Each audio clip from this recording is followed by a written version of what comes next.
Alright, hello everyone. Here we're back for a Golf Clash tutorial video here for the Sunshine Glades, hole number 5 that we will be doing. Now what I like to use for this hole is a sniper, ideally.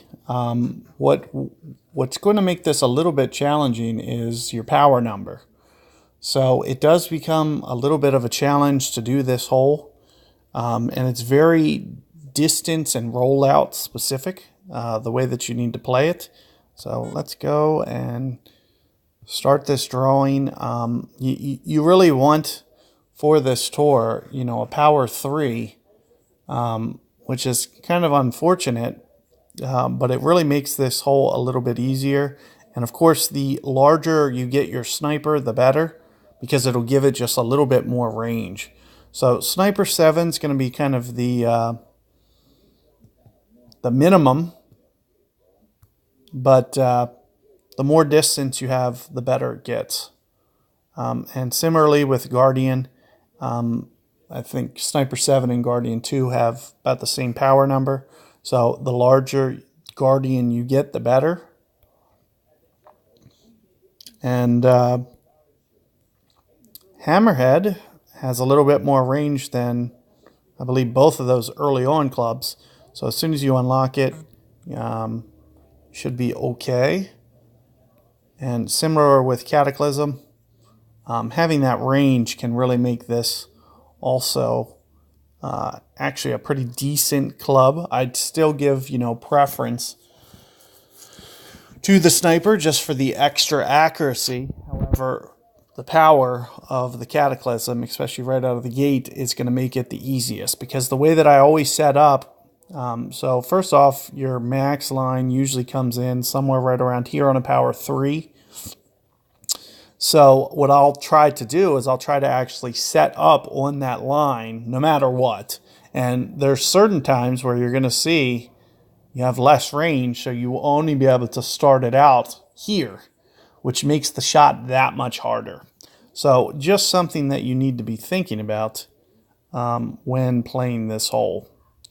And the way that you need to play this is going to definitely vary depending on the wind. But in terms of my ring adjustments, what I'll usually do for my side wind is I'll use a max plus 20% for the sniper. And for the tailwind, we'll also use at least max plus 20, sometimes even 25%. So max plus 20, max plus 25. For the headwind, that's where it gets a little wonky, because you really need to change to, and one of the reasons that, I really like this, Thor hammer is the Thor hammer. You'll kind of need to club up and pull a Thor hammer. And what I'll usually use is relatively close to max for this adjustment. So just kind of max, or maybe max minus 5 if it's a real small wind. But keep in mind that it'll kind of be on the north end of this max line when you do that. And so you'll need something with a lot of backspin to do that Thor's hammer shot. So first off, let's talk about the sniper shot. So what I'll try to do for side wind is usually right around 3.5 backspin. So what this will allow me to do is it'll still, and I'll try to predict the second hop more than anything. So first off, you'll see the first hop around here, and I'll play this off the second hop. All I need to do is see those 2 hops. That's the most important thing about this shot. And I'll try to use some curl, for example, from time to time to try to bend the bunker. Now what they've started to do with this fairway is it's very bumpy, hilly. So you really need to make sure that you're landing on the spot that you're aiming, and just kind of go with that shot. You can either kind of curl it back towards the right, or you can get more aggressive towards this bunker and take it more straight on. I don't really like to do that. I like to try to make this second hop make sure that it misses this sand. And you'll see sometimes guys will just catch this front. And if I can do it with some curl, I can usually bring it in left of the bunker. And you know, what I'll need to do is I'll need to start to back off this backspin. You know, I might need somewhere for the headwind case, I might need 2, maybe 2.25, somewhere in there, 2 to 2.25. And here, you know, maybe 2.75. I'll come off significantly.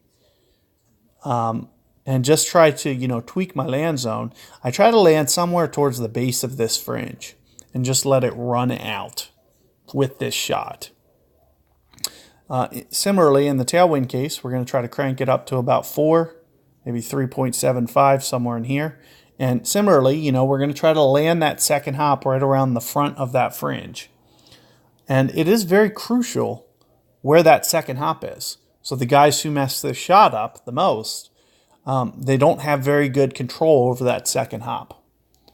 So that's going to be your number one priority for this hole to get consistent results. Now let's talk about this Thor hammer shot real quick, because the adjustment's just a little bit different. What I'll usually do here is no matter what, I'm just going to use max. So pretty much the entire way around this, you know, we're always going to use max here, everywhere. And we'll just tweak our landing zone. And tweak the amount that we need to curl it based on wind effect. So that's another huge thing that you need to consider is you always need to be thinking about wind effect. How is the wind going to affect the ball? If you have, what I'll usually do with my ball guide, you know, usually my land zone will be kind of like towards here. And then maybe my second hop will be kind of right in here. Third hop will be kind of pin high. So this is what I'll be trying to do with the max power shot, and then I'll bring it in with some curl. You know, I'll try to use about half curl to just bend it over towards the pin, keep it away from the sand. And it's just going to be very fairway specific. You want to make sure that you pick a surface where you can kind of see it landing on a specific spot in the green, and then play curl accordingly to let that ball take it back towards the hole. And as you can see here, you know, very close to a max adjustment. Maybe just a little bit less than max, a little bit closer towards the mid, somewhere between mid and max for the adjustment in the headwind. And that'll be the only case where you'll be able to really play this shot, will be in the headwind situation. So good luck with that hole, and catch you guys on the next one.